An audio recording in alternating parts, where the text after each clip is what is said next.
to filter through this land of ours and fill a sportsman's dreams.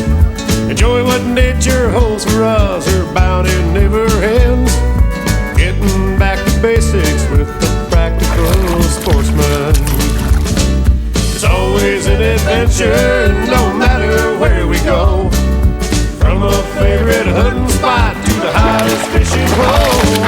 Outdoor life we all can share with family and friends. We'll do it all together with a practical sportsman. We'll do it all together with a practical sportsman.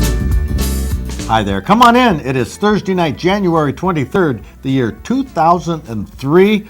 Oh man, what a cold week it's been, Zach. Extremely cold, but I just heard that historically this is the coldest week of winter, so the good news is hopefully we're turning the corner here on it. Yeah, that's on the average it's the coldest. Right. We don't know what's coming up, but we still have a guide report for you, trophy tale. Fish and Game Hall of Fame. Hey, and comments from you viewers, so you stay tuned. I'm Fred Trost. And I'm Zachary Trost, and you're watching The Practical Sportsman. We'll let it go. Yeah, go ahead. You roll on it? Yep. Okay, look at it. Reload. Good, Karen. That's work. Oh my God.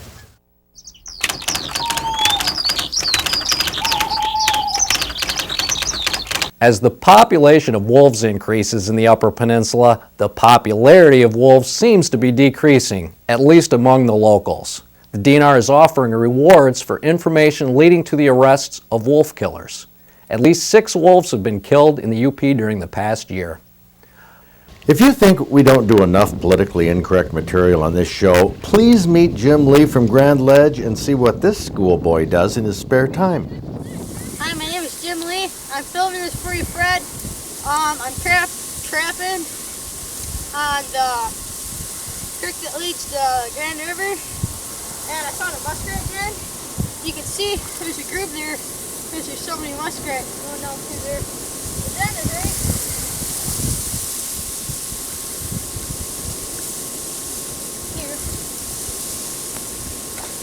here. Trapping goes back to the beginning of the settling of America.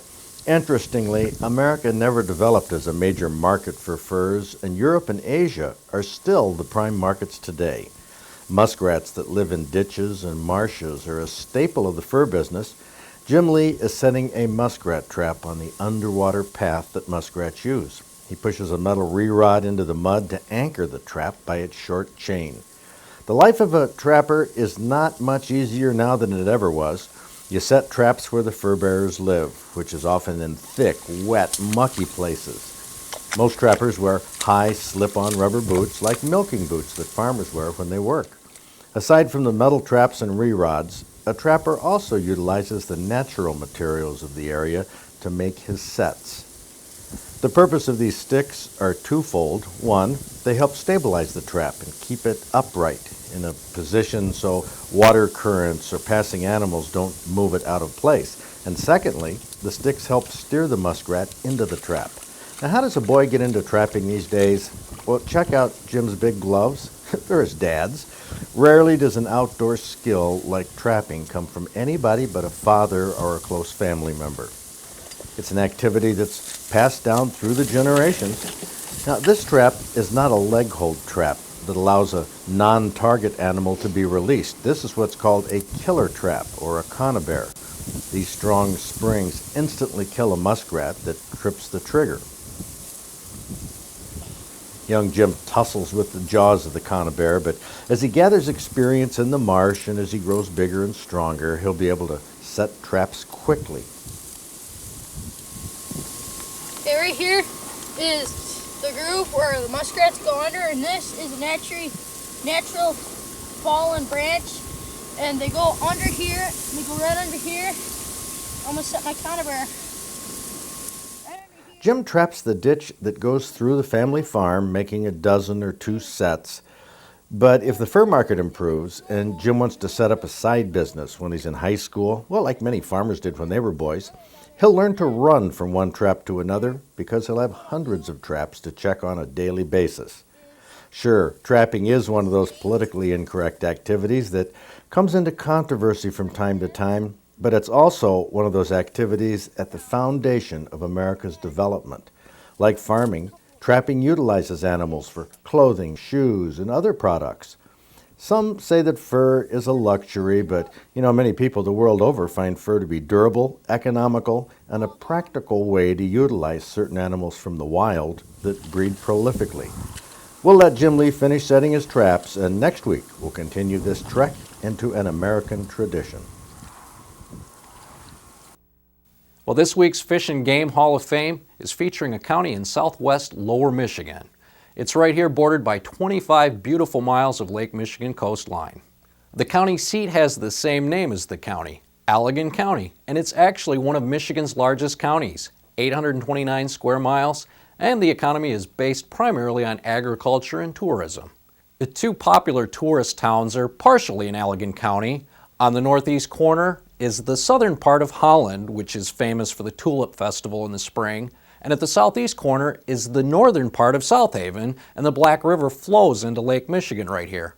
South Haven is also famous for tourist festivals in the summer and, of course, the Captain Nichols perch fishing fleet. Captain Don and Vicky contribute to our summer guides reports, and Fred usually fishes with Captain Don several times each summer. The rocky reefs off South Haven are some of Lake Michigan's best perch fishing grounds. And north of South Haven are the communities of Saugatuck and Douglas, also big on tourism as well as fishing. The Kalamazoo River dumps into Lake Michigan at Saugatuck, and that's where Dave Engel and the Best Chance Charters call home. South Haven, Saugatuck, and Holland all have piers that are popular among fishermen year-round, and we've done a few stories from these locations, a very memorable one in the winter. Several other large towns in Allegan County are Fenville, Otsego, Wayland, and Plainwell. And some of the other town names that you might not be familiar with, as I am not, so if I get the pronunciation wrong, I apologize, but they're Kibbe, Lakota, Hawkhead, Bentham, Overijssel, Dorr, Abroma, Hopkins, Hilliards, and Burnups. The Allegan State Game Area is in the middle of the county, 80 square miles, famous for the Todd Farm and the High Banks goose hunting areas. The county was named after the Allegan Indian tribe by Henry Schoolcraft in 1837. Other spellings of the tribe's name include Allegawi or Allegans, and it's also been said that Henry Schoolcraft made up the name from the Chippewa words al, which means the, and egan, which comes from the word that means lake. Well, even though the origin of the name is said to be obscure, we can't deny its attraction to sportsmen. And we can prove it by looking at the Fish and Game Hall of Fame.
With a big state game area, inland lakes and rivers, and 25 miles of Lake Michigan coastline, quite an array of trophies come from Allegan County. Our next Fish and Game Hall of Fame will be featuring Washtenaw County.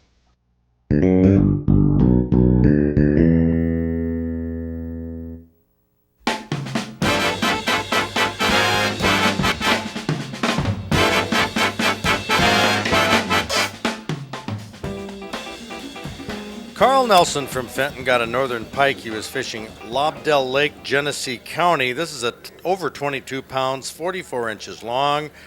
And Carl, you tell me that you didn't do the normal straight down, No. drop the spear? No, this the caller was outside the hole for quite a long time, so I knew there was something there. So I got down and looked, and he was underneath the shanty. So I got Now, down. what did you call that? The what was? Caller? Collar. Yeah, I use a sucker about 16 inches. 16? Yeah, Whoa. yeah. And anyway, when they stay outside the hole, usually there's something coming. So I just took the spear on one knee and got down, and I could see him out there, and I took him right to the side. Wow, an angle. So that must not have been a real heavy spear or what? No, it's got a wood handle. It's a Neely, 9-tie Neely.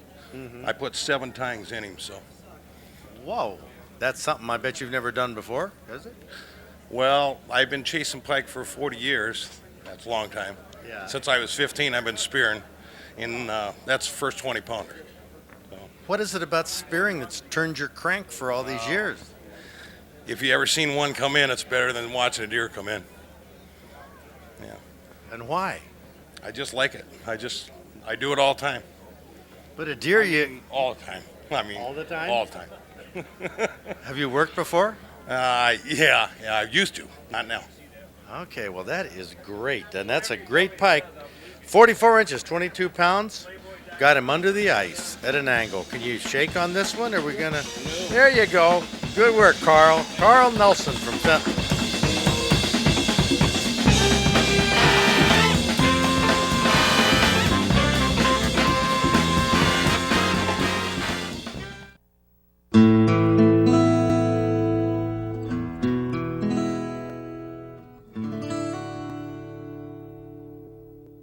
On my commentary about wildlife diseases last week, I got this comment from Jerry Leica from Garden City.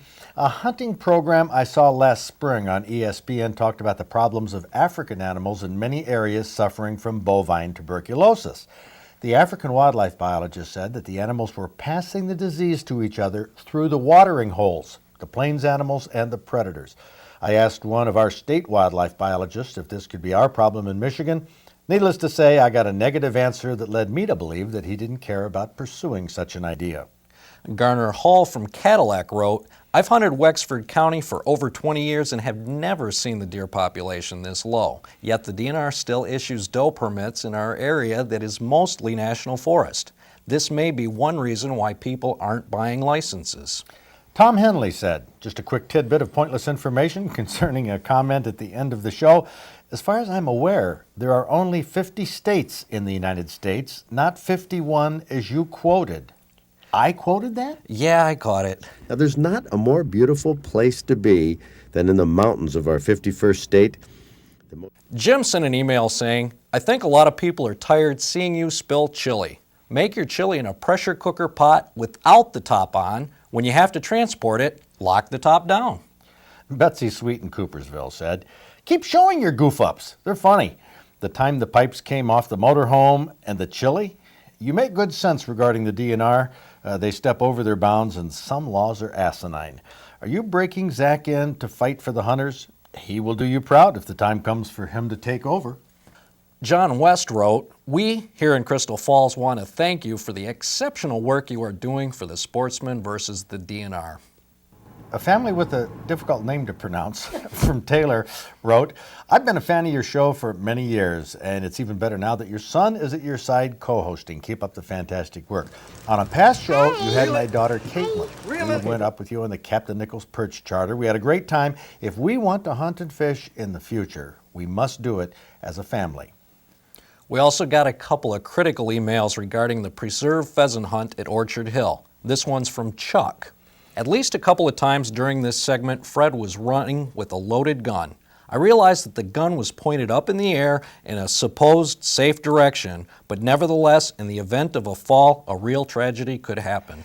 And Kenneth Welby from Troy said, I'm happy my teenage sons were not viewing your pheasant hunt with me. You displayed poor hunter safety techniques in the following areas: neglectful handling and pointing of gun barrels, trotting, running with loaded firearms, allowing armed, unarmed associates to walk in front of armed hunters. I was particularly alarmed by your trotting behind and to the right of the guide in order to line yourself up for a shot at a fleeing pheasant.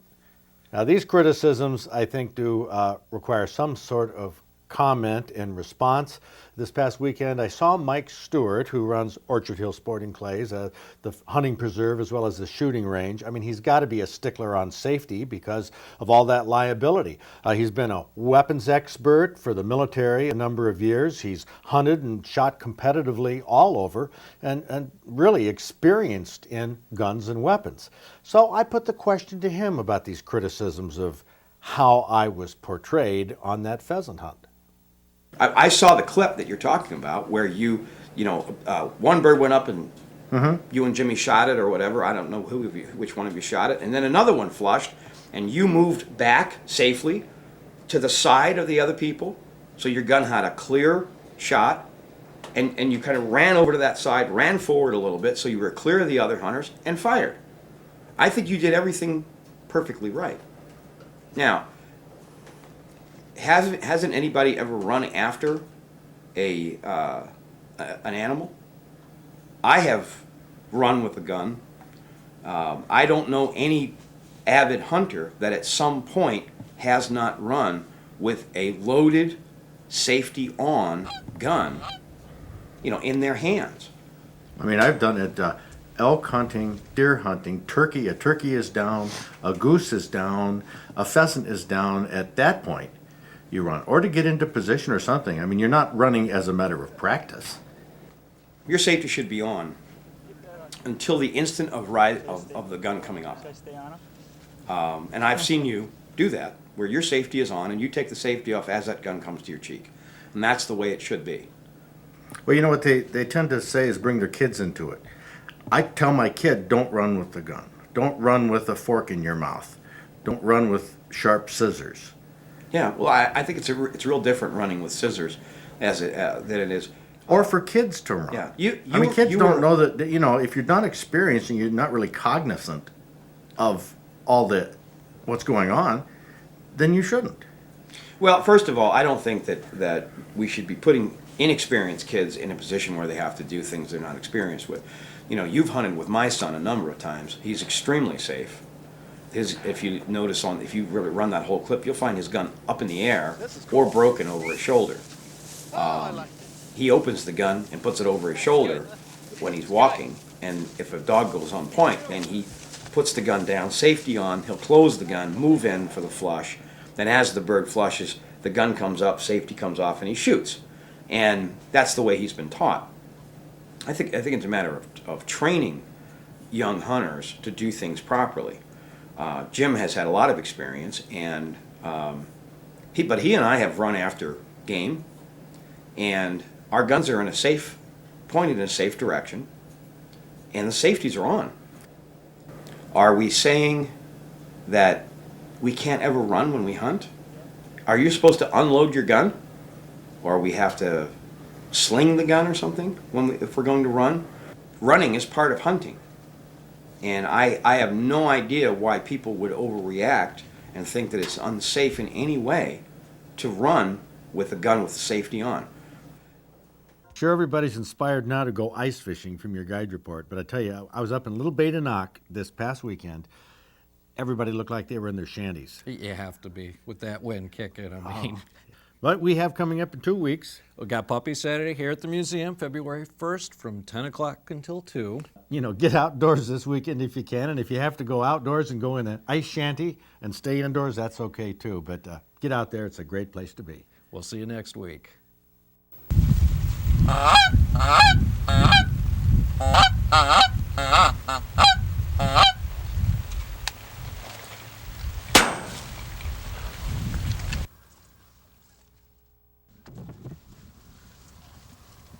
I couldn't wait. Oh, that one's, look at that one. close. Look at, shoot it. Get that on for it now. So you roll on it? Yep. Oh, God, look at him reloading. Good, sir. That's for it. Oh, my God. Good job, Chris. You got me.